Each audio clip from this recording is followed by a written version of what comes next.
नागरिकांच्या वारंवार आमच्याकडे कंप्लेंट्स येत होत्या की बाबा हे पार्किंग लवकर सुरू करा म्हणून।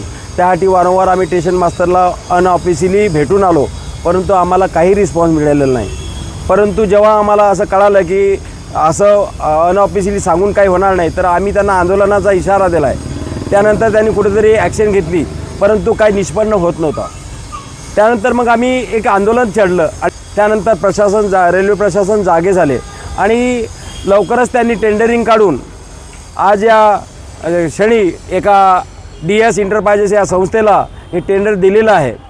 मी आजच्या क्षणी एवढंच सांगेल की DS एंटरप्राइजेसचे जे मालक असतील त्यांनी व्यवस्थित नागरिकांना त्रास होणार नाही याची पूर्ण दक्षता घ्यावी, अन्यथा आम्हाला परत त्याच्यावर ॲक्शन घ्यावं लागेल।